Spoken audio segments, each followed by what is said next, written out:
ہے قول محمد قول خدا فرمان نہ بدلا جائے گا، بدلے گا زمانہ لاکھ مگر قرآن نہ بدلا جائے گا۔ آخر میں کچھ ایک دو تین مسائل ہیں فطرے کے تعلق سے، اس لیے کہ بہت سارے لوگ جو ہے ابھی سے جو ہے فطرہ دینے کی امید رکھتے ہیں، فطرہ دینے کا جو ہے ارادہ کر رہے ہیں، تو ان لوگوں سے میری گزارش ہے کہ مسجد کے اندر پرچے لگے ہوئے ہیں۔ اس سے پہلے جو ہے ہم لوگ ایک ہی غریب ہو امیر ہو مالدار سب جو ہے ایک ہی طریقے کا فطرہ دے رہے تھے۔ گزشتہ سال بھی میں نے کہا تھا کہ بھئی اپنے اپنے جو ہے طاقت جو ہے مالی جو طاقت ہے اس طاقت کے حساب سے فطرہ ادا کریں۔ اگر کسی کی طاقت اونچی ہے یعنی بڑی طاقت ہے، اللہ نے بہت زیادہ مال دے رکھا ہے، تو وہ آدمی ہر حال میں کشمش کا حساب کرے۔ 950 روپے ایک فطرہ بیٹھتا ہے، اور اسی طریقے سے اس سے کم اگر کسی کی طاقت ہے تو کھجور کا حساب کریں، اور وہ فطرہ 550 روپے ہمارے شہر کے اعتبار سے۔ اگر اس سے کم کسی کی طاقت ہے تو جو ہے یعنی بارلی 230 روپے اس کی قیمت ہے ایک فطرے کی۔ تو انہی تین فطروں میں سے کسی ایک کا انتخاب کریں۔ گیہوں کو جو ہے چھوڑ دیں۔ اب جو ہے پرانے زمانے میں ہم لوگ جو ہے اب تک دے رہے تھے، اب ہم کو جو ہے مالی اعتبار سے مالی عبادتوں میں ایک قدم آگے بڑھنا ہے، اور وہ یہ ہے کہ بھئی ہم کسی بھی حال میں اس سال جو ہے یا تو کھجور کا حساب کریں گے کشمش کا، یا تو پھر جو ہے بارلے کا حساب کریں گے۔ اور جن لوگوں کے پاس بالکل ہی اتنی طاقت نہ ہو تو ان کے لیے اللہ کے نبی صلی اللہ علیہ وسلم نے گیہوں کا حکم دیا ہے۔ ایسا نہیں کہ بھئی گیہوں کا حکم دیا ہے تو پھر جو ہے پورے لوگ جو ہے گیہوں کا ہی حساب کر کے دیں، تو یہ اچھی بات نہیں ہے۔ اللہ نے جس کو بہت زیادہ مال دیا ہے وہ لوگ جو ہے اللہ کو اس چیز کو جو ہے اللہ کی نعمت سمجھیں، نعمت سمجھ کر اللہ کو اپنے مالی عبادتوں سے راضی کرنے کی کوشش کریں۔ تو جن کی طاقت بڑی ہے مالی اعتبار سے وہ لوگ جو ہے ایک فطرہ 950 روپے کا ہے کشمش کا، وہ لوگ اس فطرے کا حساب کریں۔ جتنے لوگ رہتے ہیں گھر میں ہر آدمی کے اوپر فطرہ واجب ہوتا ہے۔ بہت سارے لوگ جو ہے بہانہ کرتے ہیں کہ ہمارے ابا ہمارے والد صاحب دیں گے، یا پھر جو ہے میرے اوپر اس کی ذمہ داری نہیں۔ یہ بہانے اللہ کے یہاں نہیں چلتے۔ یہاں ہم جو ہے جان چھٹا لیں گے۔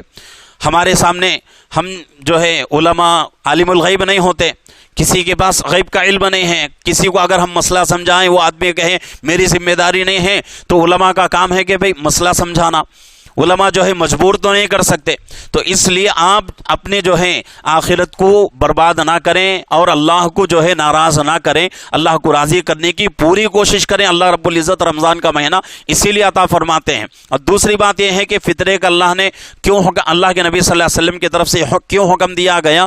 اس وجہ سے کہ روزوں میں رمضان کے مہینے میں چھوٹی موٹی جو غلطیاں ہم سے ہوتی ہیں اس کا کفارہ بن جاتا ہے، اس کا یہ فطرہ جو ہے کفارہ بن جاتا ہے۔ اگر اپنے جو ہے مالی طاقت کے مطابق کوئی آدمی فطرہ ادا کرتا ہے تو اس کی برکت سے اللہ رب العزت رمضان میں جو چھوٹی موٹی غلطیاں ہوتی ہیں ان غلطیوں کو اللہ معاف کر دیں گے، ان جو ہے گناہوں کو اللہ معاف کر دیں گے۔ تو اس لیے جو ہے امانت داری سے دیانت داری سے اپنے فطرے کو اپنی طاقت کے حساب سے ادا کرنے کی کوشش کریں۔ اور اس کی طریقے سے فطرہ جو ہے دینے کا بھی بہت بڑا مسئلہ ہے۔ بہت سارے لوگ جو ہے گھروں کے پاس مانگنے والے آ جاتے ہیں، ان کے ہاتھ میں تھما دیتے ہیں۔ ہرگز اس طرح جو ہے اپنے فطرے کو برباد نہ کریں۔ اور جس آدمی کو بھی ہم دے رہے ہیں اس کی مالی حیثیت بھی ہم کو معلوم ہونا ضروری ہے۔ بھئی ہم جو ہے ایسے آدمی کو دے رہے ہیں اس کے اوپر خود فطرہ واجب ہے۔ اب ہمارا فطرہ دے کر کیا ہوا، کیا فائدہ ہوا؟ فطرے کا حکم اللہ کے نبی صلی اللہ علیہ وسلم نے کس کے لیے دیا؟ ان غریب مسلمانوں کے لیے جن کے پاس عید کا کام نہیں ہو سکتا، جن کے گھروں میں عید کی خوشیاں نہیں آتی، جن کے گھروں میں عید کے دن اچھا کھانا نہیں پکتا، اللہ کے نبی نے ان کے لیے حکم دیا ہے۔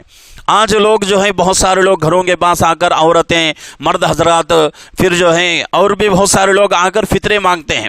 اگر آپ کو دینا ہے تو اپنے جو ہے ذاتی پیسے ان کو دیں، لیکن فطرہ اور زکوٰۃ ہرگز ان لوگوں کو نہ دیں۔ اگر دیں گے تو تمہارا پیسہ جو ہے چلا جائے گا برباد، لیکن اس سے آپ کا فطرہ اور آپ کی زکوٰۃ ادا نہیں ہوتی۔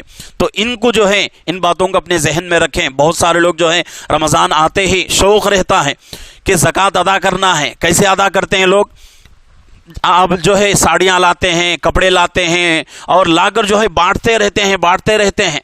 میرے گھر میں بھی جو ہے ایک مرتبہ ایسے ہی جو ہے کپڑا آیا، زکوٰۃ کا کپڑا، میرے اوپر خود زکوٰۃ واجب، اب میرے گھر پر جو ہے زکوٰۃ کا کپڑا جو ہے ایک ساتھی جو ہے بھیج رہے ہیں، تو اس طرح کرنے سے ہماری زکوٰۃ ادا نہیں ہوتی۔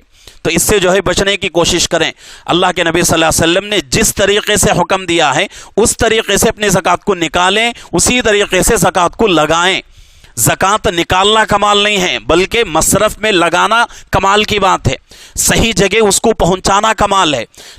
زکوٰۃ تو نکال رہے ہیں لیکن اس کا ہمیں جو ہے خیال نہیں ہے، جو آدمی آ رہا ہے دے رہے ہیں، وہ آنے والا جو ہے اس کے اوپر زکوٰۃ واجب ہے یہ بھی ہمیں معلوم نہیں ہے، یہ بھی ہمیں معلوم نہیں۔ اس طرح اگر دیں گے تو پھر جو ہے ہماری زکوٰۃ ادا نہیں ہوتی۔ اور دوسرا بڑا مسئلہ یہ ہے، جو لوگ بھیک مانگنے کی عادت بنائے ہوئے ہیں ان لوگوں کو، چاہے وہ لوگ کسی بھی اعتبار سے غریب کیوں نہ ہو، ان لوگوں کو ہرگز زکوٰۃ کا اور فطرے کا پیسہ نہیں دینا چاہیے۔ یہ جو ہے مسلم مسئلہ ہے، تو اس سے جو ہے بچنے کی کوشش کریں اور اپنے فطرے کی اور اپنے پوری جو ہے زکوٰۃ کی حفاظت کریں۔ مال ہمارا جا رہا ہے اور ذمہ داری ہماری پوری بھی نہیں ہو رہی ہے تو یہ ہمارا بہت بڑا نقصان ہے۔ تو اس لیے جو ہے ان مسئلوں کو اپنے ذہن میں رکھیں اور رکھ کر اپنے فطرے کا صحیح استعمال کریں اور اپنی زکوٰۃ کا صحیح استعمال کرنے کی کوشش کریں۔ اللہ سب کو عمل کی توفیق عطا فرمائے۔